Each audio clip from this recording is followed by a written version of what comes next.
It's good to be back at Del Sol High School. Go Dragons!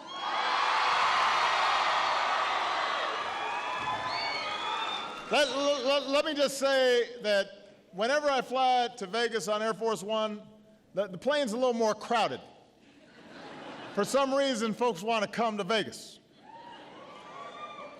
But today it was also crowded with a whole bunch of people who've been passionate about making sure America always remains a nation of immigrants, including your Senator, Harry Reid, the leader of the Democrats in the House of Representatives, Nancy Pelosi, some extraordinary members of Congress who've been leading on immigration reform. They are doing unbelievable work, and I want to just name a couple of them, and if I forget somebody, make sure I don't get into trouble. From left to right, we've got Javier Becerra, Ben Lujan, Luis Gutierrez, Dina Titus, Steve Horsford, and Bob Menendez. We've got the son-in-law of Cesar Chavez and a hero to farm workers in his own right, Arturo Rodriguez.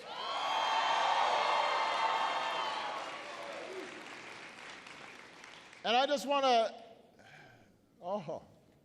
and since we're on farm workers, a legend, somebody who's just been a great friend to working people all across the country, Lourdes Huerta is here.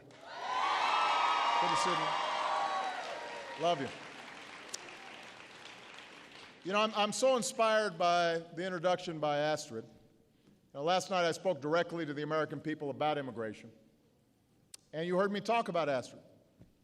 And if you watched her introduction just now, you heard her talk a little bit about herself. She was brought here as a little girl and grew up believing in America and in her identity as an American, just like Malia or Sasha.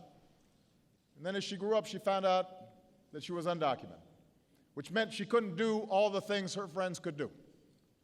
She feared that she and her brother could be separated from their dad. And then one day she decided to start advocating for her fellow dreamers and to stand up for her family and to fight to make a difference in this country that she loves. And part of what makes America exceptional is that we welcome exceptional people like Astrid.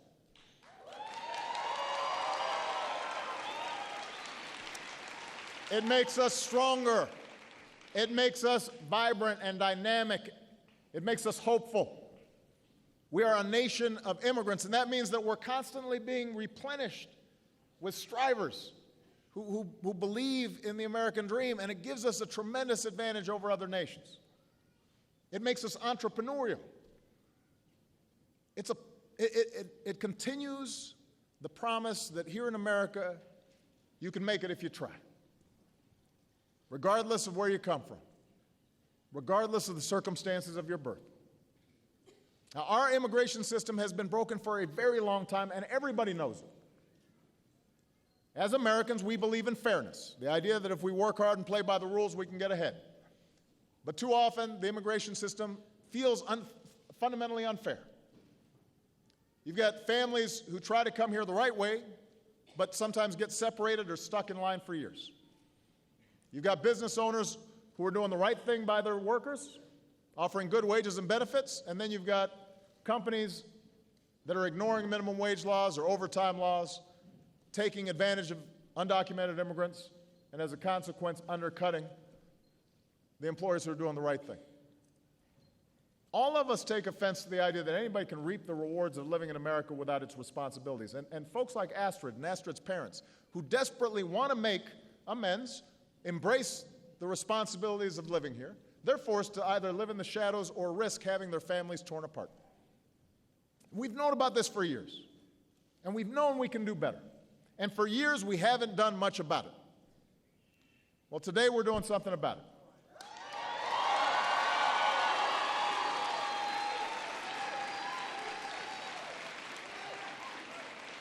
Now, when I took office, I committed to fixing this broken system. And I began by doing what I could to secure our borders, because I do believe in secure borders. And over the past 6 years, illegal border crossings have been cut by more than half. Don't let all the rhetoric fool you. There was a brief spike this summer in unaccompanied children being apprehended at the border, but it was temporary, and the number of such children is now actually lower than it's been in nearly 2 years. Overall, the number of people trying to cross our border illegally is at its lowest level since the 1970s, when I was in high school. And I've got gray hair now. So it's been a long time. And nearly 2 years ago, I came here, Del Sol High School, right in this gymnasium.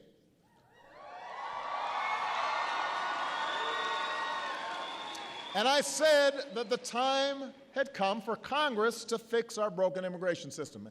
And I laid out some basic principles for reform that a lot of different parties could agree on. And what was remarkable was the consensus that started to develop. We had business leaders and labor leaders and evangelical leaders and law enforcement leaders. We had Republicans and we had Democrats and independents. And they all said that, yes, we should secure our borders, we should bring our legal immigration system into the 21st century, and then, once and for all, we should give the 11 million people living in the shadows a chance to make amends and earn their citizenship the right way. So those were our principles. We laid them out. We were very clear.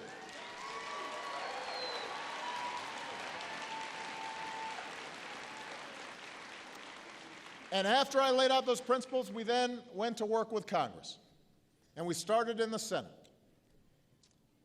And you ended up with a big majority of Democrats and Republicans and independents all coming together in the Senate to pass a bipartisan bill based on these principles. The Senate bill wasn't perfect. It was a compromise. That's how things work in Congress.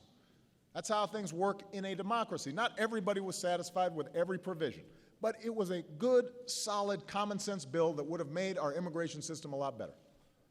Would have doubled the number of Border Patrol agents. So for those who wanted more border security, that was in the bill. It would have made the legal immigration system smarter and fairer. It would have given the opportunity for young people who are talented and who have gotten a degree, maybe in computer science or some technical field, to stay here and work and contribute and create a business and create more jobs. You're welcome. It would have given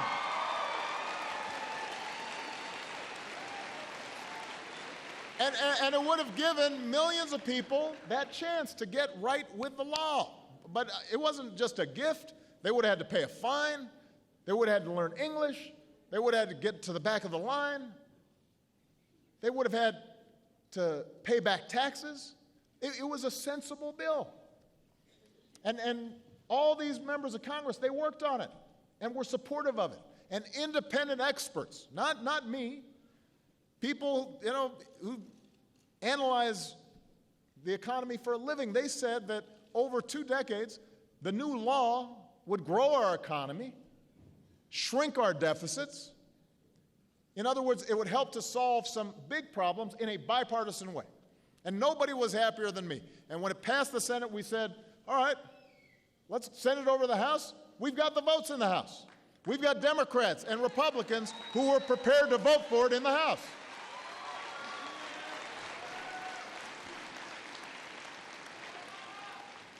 It has now been 512 days, a year and a half, in which the only thing standing in the way of that bipartisan bill and my desk so that I can sign that bill, the only thing that's been standing in the way is a simple yes or no vote in the House of Representatives. Just a yes or no vote. If they had allowed a vote on that kind of bill, it would have passed. I would have signed it. It would be the law right now. These leaders right here tried to make it happen. Nancy Pelosi kept on saying to John Boehner, let's just call the bill. See where it goes. There are Republicans who worked hard on this bill too, and they deserve credit. Because even though it wasn't necessarily popular in their party, they knew it was the right thing to do. But despite that, the party leadership in the House of Representatives would not let it come forward. And I cajoled, and I called, and I met. I told John Boehner, I'll wash your car, I'll walk your dog, whatever you need to do. Just call the bill. That's how democracy is supposed to work. And if the votes hadn't been there, then we would have had to start over. But at least give it a shot. And he didn't do it. And the fact that a year and a half has gone by means that time has been wasted. And during that time, families have been separated. And during that time, businesses have been harmed. And we can't afford it anymore. Las Vegas, I've come back to Del Sol to tell you, I'm not giving up. I will never give up. I will never give up. I will not give up.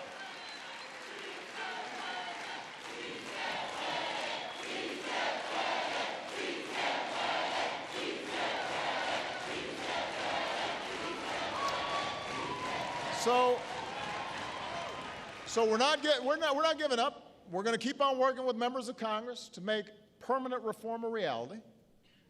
But until that day comes, there are actions that I have the legal authority to take that will help make our immigration system more fair and more just. And this morning, I began to take some of those actions.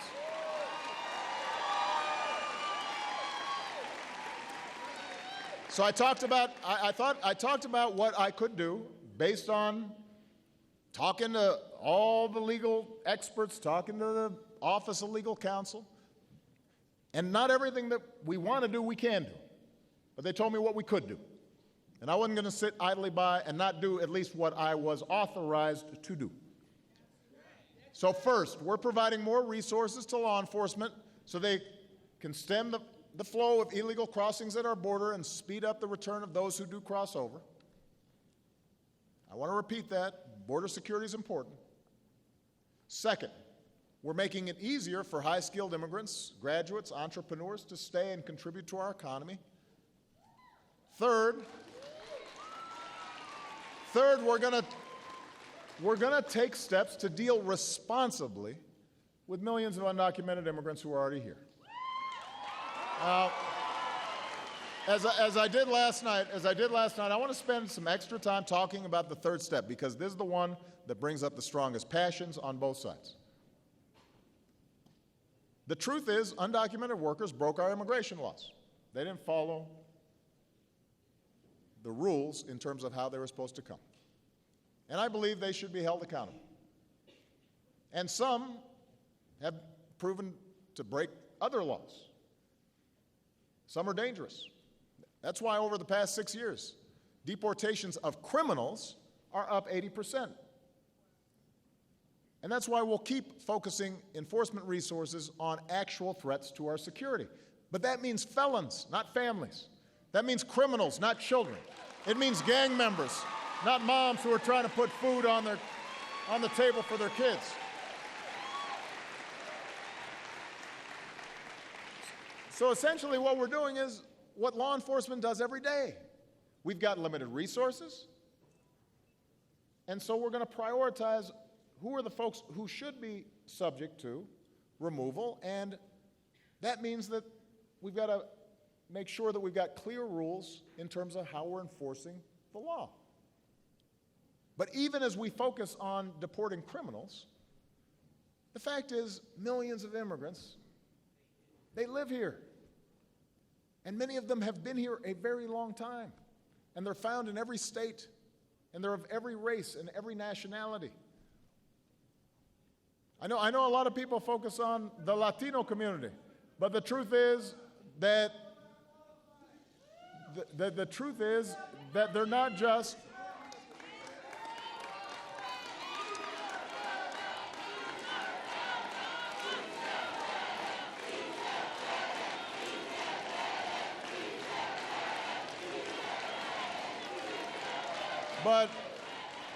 The truth is,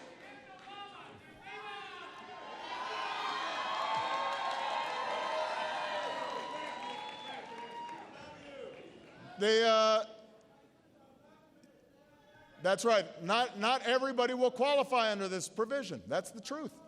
And that's the truth. That's why we're still going to have to pass a bill. That's why we're still going to have to pass a bill. So, listen, I heard you, and what I'm saying is, we're still going to have to pass a bill. This is a first step. It's not the only step. We're still going to have to do more work. So I've heard you. I've heard you, young man. I've heard you. And I understand. I've heard you. But what I'm saying is, this is just a first step. So, young man, I'm talking to a lot of people here. I've been respectful to you. I want you to be respectful to me. All right? Okay.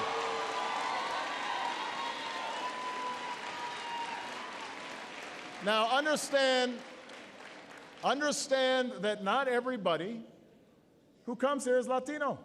Sometimes that's the face of immigration. Let me tell you, I'm from Chicago. And we've got some Irish immigrants whose papers aren't in order. We've got some Polish immigrants whose papers are not in order. You know, we got some Ukrainian folks. Down in Florida, we got some Haitian folks. This is not just a Latino issue. This is an American issue. This is an American issue.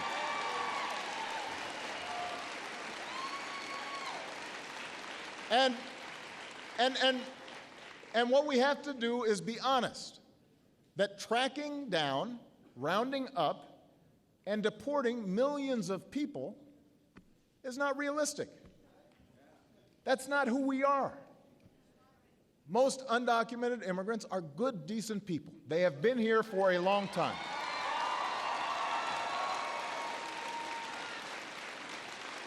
They work, they work often in the toughest, most low-paying jobs. They're trying hard to support their families. They worship at our churches. Their kids go to school with our kids. So the fact is that,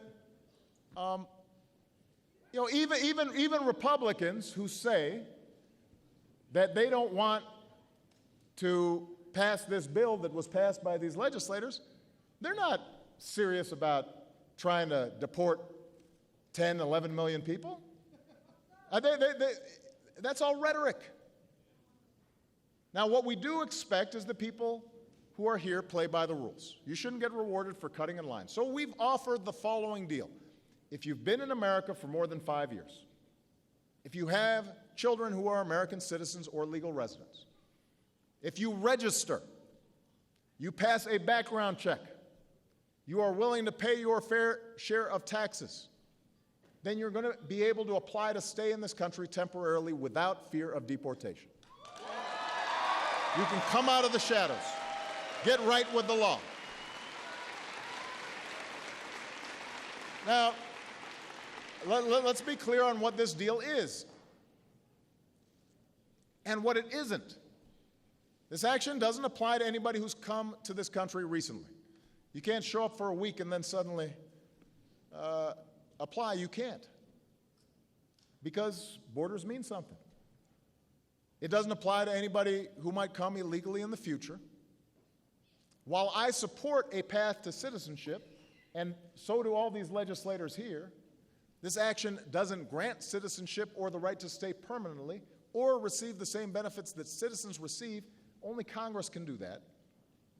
All we're saying is we're not going to deport you and separate you from your kids. Now,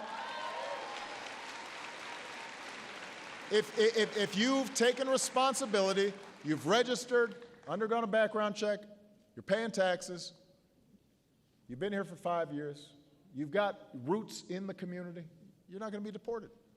Now, I know some critics call this action amnesty. It's not amnesty. Amnesty really is the system we've got today. You've got millions of people who are living here but they're not obliged to pay their taxes or play by the rules. And then politicians just use the issue to scare people and whip up votes at election time. So they want to keep the system as is. People living in the shadows, maybe providing cheap labor, not subject to any worker protections. And then you pretend like you're being tough on immigration. That's not the right way to do it. That's the real amnesty. Just talking, leaving this broken system the way it is. The bottom line is mass amnesty would be unfair, but mass deportation would be both impossible and contrary to our country's character. That's not who we are. That's not who we are. So what we are offering is accountability. It is accountability. It's a common sense middle ground approach. If you meet the criteria, you can come out of the shadows, you can get right with the law. If you are a criminal, you're going to be deported. If you plan to enter the United States illegally, your chances of getting caught and sent back are going up. And for those who don't qualify under this rule, we're still going to need legislation. But the actions I've taken are not only lawful, they are the kinds of actions taken by every Republican president and every Democratic president for the past half century.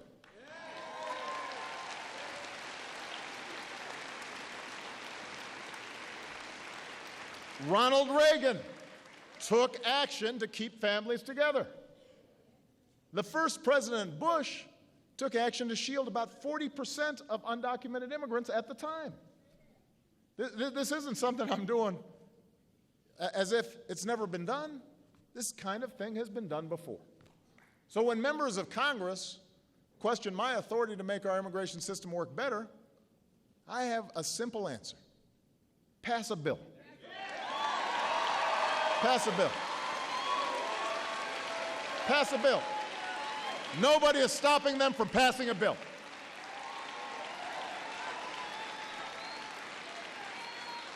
You know, pass a bill.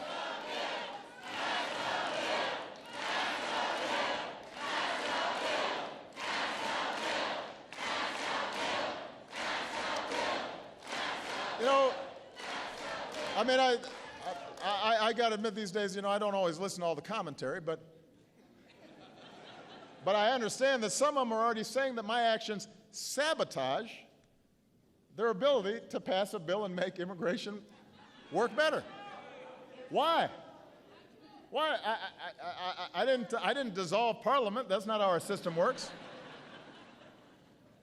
I didn't steal away the various clerks in the Senate and the House who manage bills. They can still pass a bill. I don't have a vote in Congress. Pass a bill. You don't need me to call a vote to pass a bill. Pass a bill. Because the actions I've taken are only a temporary first step. I don't have the authority to do some really important reforms. We should be creating new programs for farm workers. We should be adding visas for the high-tech sector. We should be creating a pathway to citizenship. But only Congress can do that. The House could still pass the bipartisan Senate bill before the end of the year. They still have time. They still got, what do you got scheduled to be in for another 4 weeks? Right after Thanksgiving, call the bill. It's been sitting there. And if they don't want to pass that bill, then I pledge to work with Republicans and Democrats next year to pass a more permanent legislative solution. And the day I sign that bill into law, then the actions that I've taken will no longer be necessary. And I'll give everybody credit. I'll be happy to have John Boehner and Mitch McConnell alongside Harry Reid and Nancy Pelosi and Luis Gutierrez and Bob Menendez and all these folks. We'll all have a nice signing ceremony. So I just want to emphasize this issue, because I hear some people say, well, we're in favor of immigration reform, but we don't think that it should be done without Congress. Well, Congress, go ahead and do it. And meanwhile, Washington should not let disagreements over one issue be a deal breaker on every issue. That's not how our democracy works. Congress certainly should not shut down the government again over this, because Americans are tired of gridlock. We are ready to move forward. And we don't want to, and we just want sensible, common sense approaches to problems. Now, this debate deserves more than the usual politics, because for all the back and forth in Washington, as I said last night, this is about something bigger. This is about who we are. Who do we want to be? America is not a nation that accepts the hypocrisy of workers who mow our lawns, make our beds, clean out bedpans, with no chance ever to get right with the law. We're a nation that gives people a chance to take responsibility and make amends and then create a better future for their kids. America's not a nation that should be tolerating the cruelty of ripping children from their parents' arms. We're a nation that values families, and we should work together to keep them together.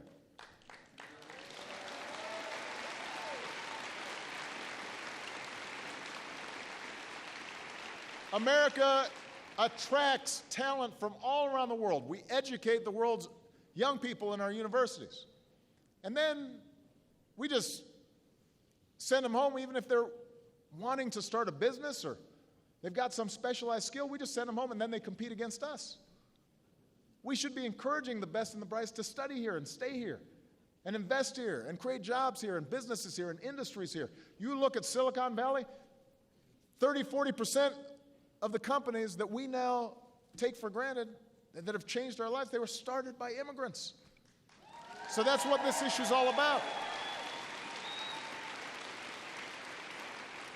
And that's why it deserves reasoned and thoughtful and compassionate debate. And that's why we have to focus not on our fears, we got to focus on our hopes. You know, every day we receive thousands, tens of thousands of letters and emails at the White House. And as you can imagine, for the past few days, a lot of them have been about immigration. They've come from good, decent people on both sides of this debate. And I wanted everybody here to understand, there are folks who are good, decent people who are worried about immigration. They're worried that it changes the fabric of our country. They're worried about whether immigrants take jobs from hardworking Americans. And they're worried because they're feeling a lot of economic stress. And they feel as if maybe they're the ones paying taxes and nobody else is taking responsibility. So they've urged me not to act. And I hear them, and I understand them. But I've also got a lot of letters and emails reminding me why we had to act. From American family members of hardworking immigrants who feared their families could be torn apart. From dreamers who had proudly stepped out of the shadows and were willing to live without fear, even though it was a big risk for them.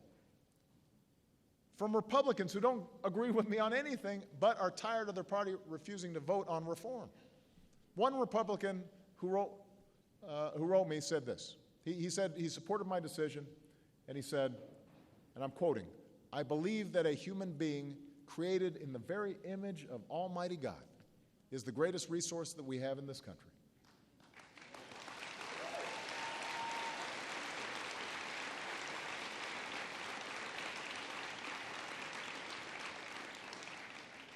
We're not a nation that kicks out strivers and dreamers who want to earn their piece of the American dream.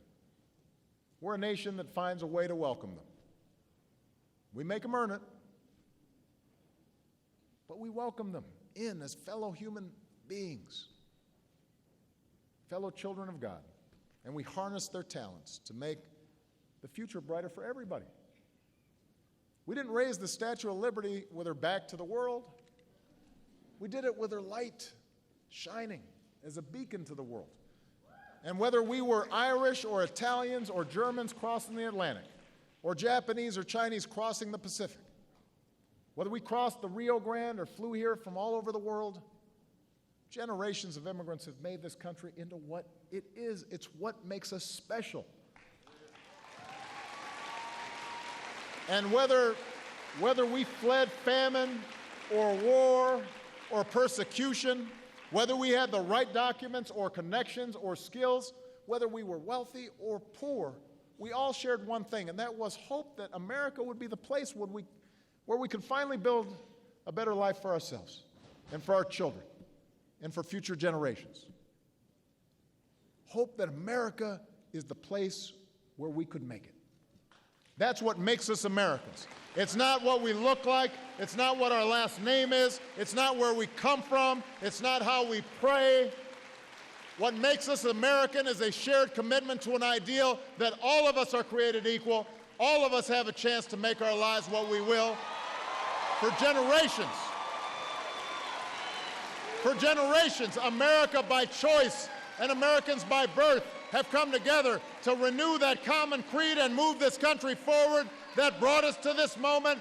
That is the legacy that we now have to deliver to the next generation. Thank you, Nevada. God bless you. God bless the United States of America.